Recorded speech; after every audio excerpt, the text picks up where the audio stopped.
Hey guys, welcome back to Story Time. Gryphon with you here. I'm going to be talking with you for a little while and just keeping you company if that's okay with you on hopefully what is a wonderful day. I hope you're having a wonderful day. I've had a wonderful day and I hope that I can help spread it to you guys. If you're not, or even if you are, that I can even spread it to you more. We've got our hero here, Fluster, and I will have to admit, I'm getting a bit discouraged about research on this planet because it's just, I'm not finding much around here. I'll just be honest. There's not a whole lot. So what I'm thinking about doing is I'm thinking about taking some compound with me because I think it uses compound to make a beacon. Now, if I make beacons, then I may be able to travel a little bit further without getting lost, because I'll be able to find those beacons and kind of use them as breadcrumbs, you know? So I think maybe I'll try that, because we apparently have to go, we are not on the right side of the planet to find research. So off we go, and we're gonna go in this direction this time. And once we get to a certain point,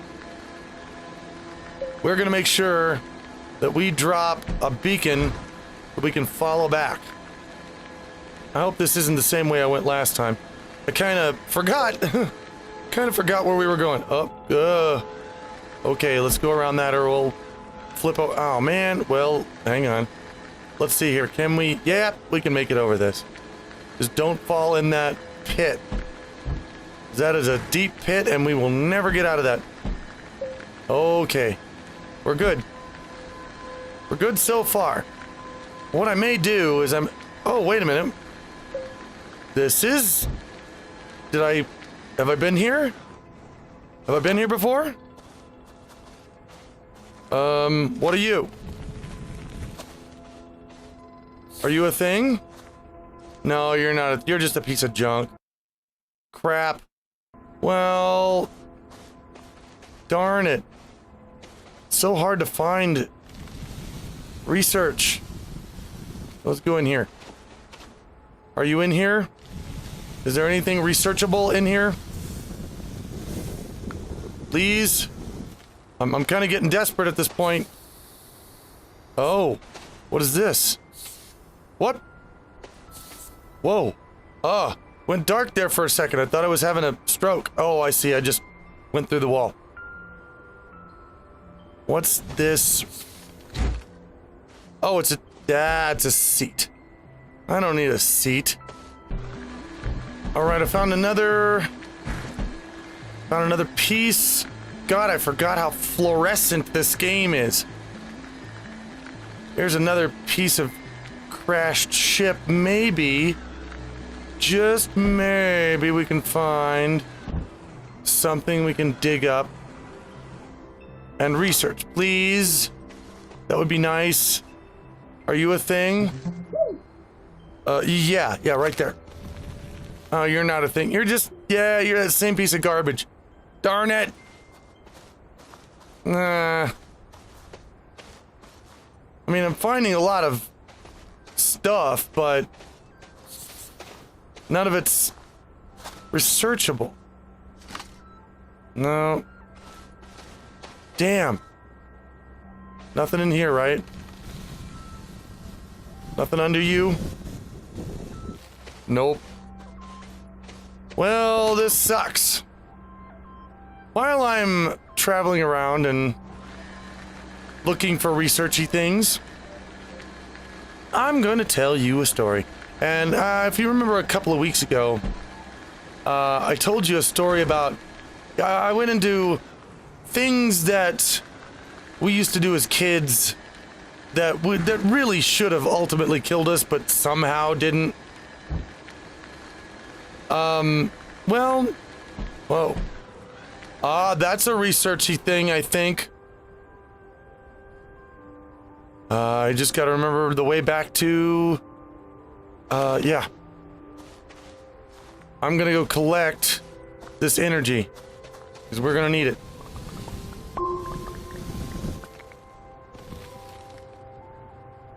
No, okay. I'm gonna tell you about another one that I did where I probably should have died. I really probably should have, but for some reason did not.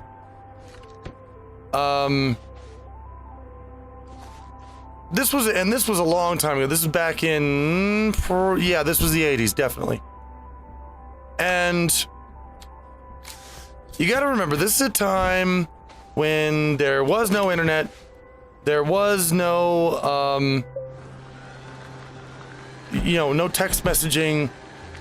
Teenagers, as I was at the time, we didn't sit in front of a computer screen all day. We didn't sit home and just chat on the phone or to each other. We actually went out and we did things. We explored things. And I'm not saying, I don't want to make it sound like, well, we did it. We did it right and you guys do it wrong. I don't want to make that, that's not what I'm saying. It was just different. And that's how we did things. And I will admit right now, I do not know where the hell I am. Okay, I found it. Stupid thing is hiding behind clouds again. I hate that. Look at... Okay, we need to recharge our ship. Now, I keep calling it a ship. It's a rover. Let's put some energy in there. So, as a teenager in the 80s with nothing really to do, I mean, other than when you get bored, you go outside and you do something. You hang out with your friends, you listen to music, you did a few things. Well, exploring was a thing. It was something that we liked to do back in the 80s, especially when you're a teenager. You walk around the streets, you met other kids, you got into fights, you played stand-up video, arcade video games when you found them. That's what we did. That's just stuff like that. Well, one day, me and my best friend at the time, his name was Jesse Supernor. He had a strange last name, but he was my best friend for a long time. And we went out. We were walking around, and I lived in a town called, and I don't know if there's any of you out there from this town watching, but if there are, let me know, because some of the better years of my life were spent in this town, Miami, Oklahoma. If you live in Miami, Oklahoma, you've ever been there, let me know, because in some ways I miss that place. But we lived there. I lived there as a teenager. And Miami, Oklahoma is right on the banks of the Neosho River. And the problem with the Neosho River is that it had a tendency to flood sometimes. And that's another story for another day that I'll tell you about. But for now, I'm going to tell you a different story. Let's get out of here and let's see what research we have. Come here, buddy. Let's put you on top of here. Bonk. Are you all charged up? Ready to research? Good. What do we got? Give me something awesome. Okay. A narrow mod. Really? Shit. I'm not getting anything good. Oh, wait. I need to... No, don't put another seat. Here. Just let me drive myself away from you so you'll stop being a bitch. There we go. We need a solar panel on you. There you go. Now, we can wait for daytime and then we can charge up. We can go looking off in a different direction. Holy balls. Anyway. So, my best friend and I, we went down to the Neosho River, the banks of the Neosho River, one time, and we like to wander around in the woods. And we found this place that had this massive tunnel. It was a huge concrete tunnel. I'd say the opening was probably around 10 feet tall. It was probably around 10 feet in circumference. Because I remember I could walk in there and raise my arms and I could barely touch the top. It was huge. Well, holy living balls, said we. A new place to explore. I mean, this was too tempting not to explore. We had to explore it. Because it was mysterious and dangerous. So we went in and, maybe about 20 feet in, there was this kind of a wall that you had to climb up. And then you could continue on, and you continued on to this turn in the pipe. And there was graffiti on the wall, people had spray painted shit. And, it was kind of creepy, but we liked it. We were like, oh yeah, we got to find out what's in here. And the problem was, at some point, I'd say about 50, maybe 100 feet down, the tunnel curved. And once it curved, we weren't getting any light from the opening anymore. And you couldn't see, it was pitch black. So we thought, okay, we've got to come back here at some point with flashlights. We got to go get some flashlights and come back here. Well, we did that. We went, we planned it out, we got some flashlights, and we came back. And we came back and we were ready. Let me see if there's anything under here. And then this may be as far as I want to go this direction.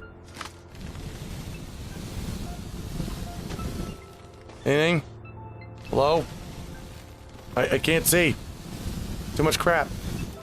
Nope, there's nothing. Well, darn it to pieces. Okay.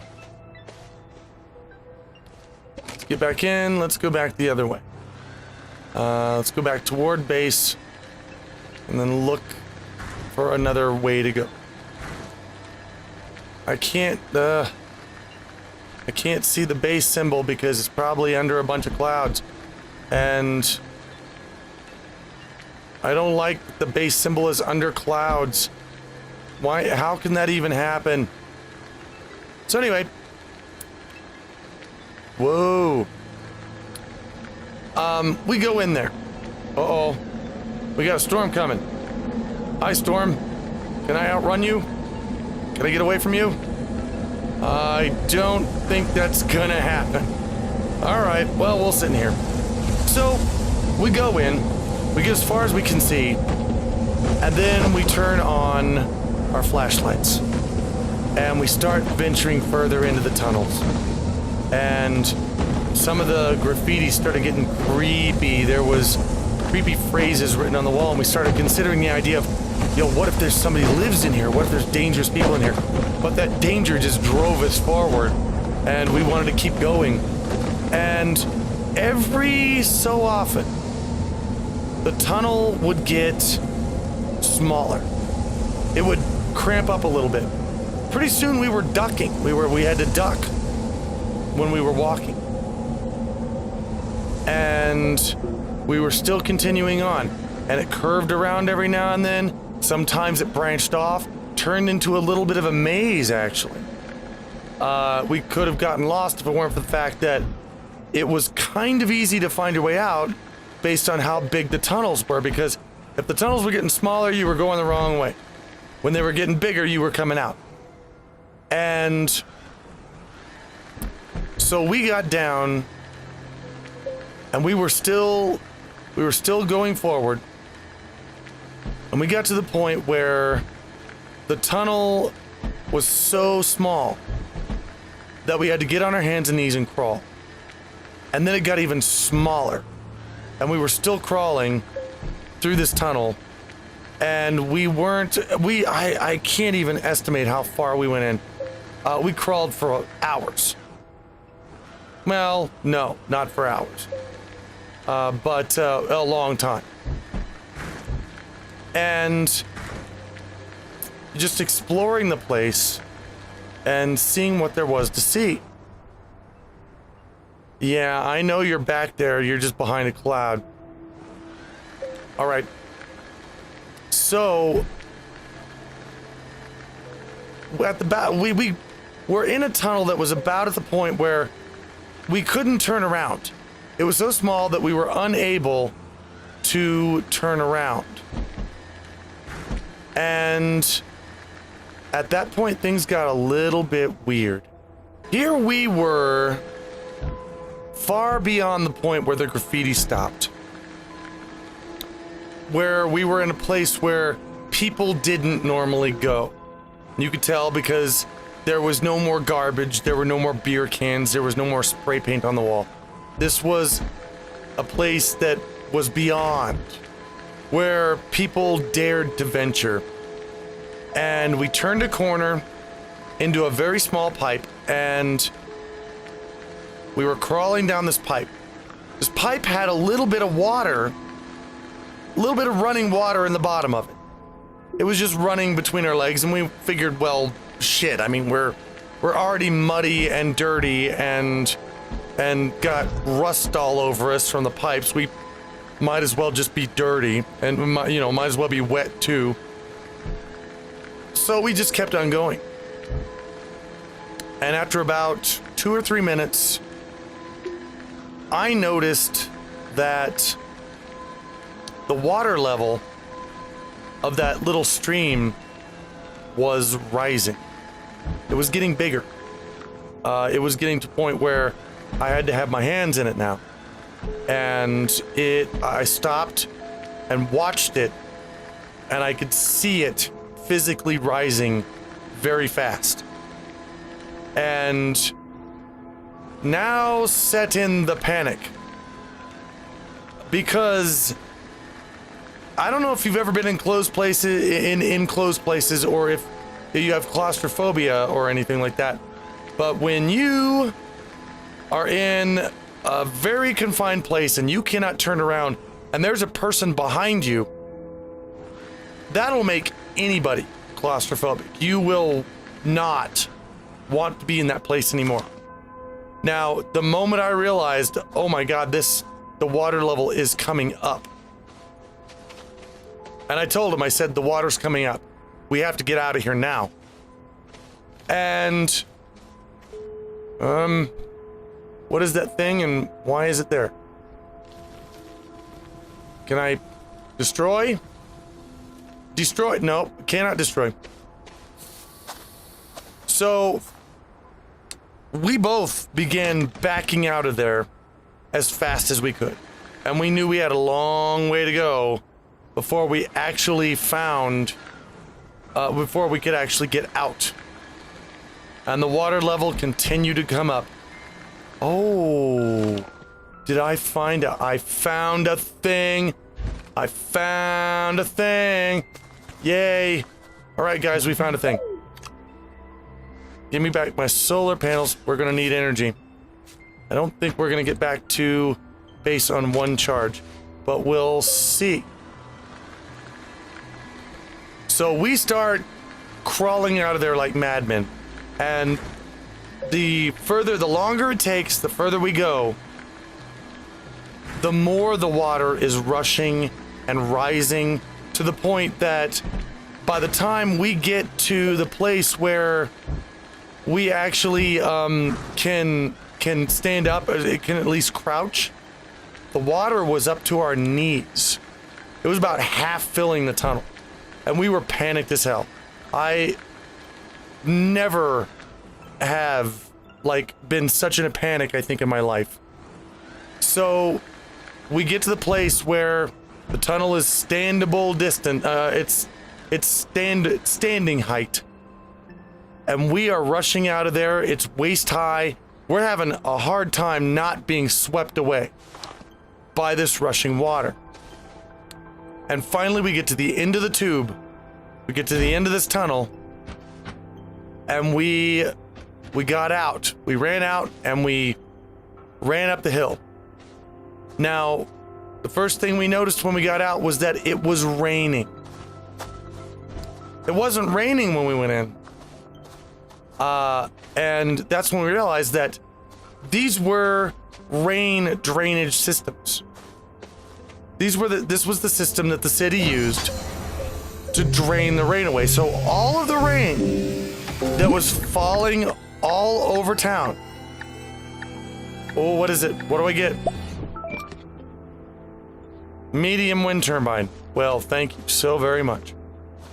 All of the water that was falling onto all the streets all over town was being washed into these drains. And that's why it was filling up so fast. And as we stood there and watched, eventually out of that huge opening was just this mad, deadly, gushing fountain of water from the bottom to the top that we would have never been able to survive in, and it was shooting right into the Neosho River. We would have been shot out of that tube and swept away if we'd spent any longer in there. And that was one of those times that, I mean, it didn't even take me until I was older to look back on that and say, man, we should have died. I think the next day, me and my best friend were talking about, dude, we should have died. That was dumb. And we were like, 16 years old, 17 at the time. So, yeah, we even knew it then. It's really amazing the things that you go through in life and look back on and think, man, that was, I had such luck that day. I really did. Well, I'll tell you what, guys, man, the research around here is really, really slim. I'm hoping I don't have to go into more caves for it. We're going to continue researching and looking in the next episode, and I hope you enjoyed the story today. I'll have another one for you the next time. I hope you're having a good day. I hope everybody is happy and healthy and doing well out there. And until the next episode, guys, take care.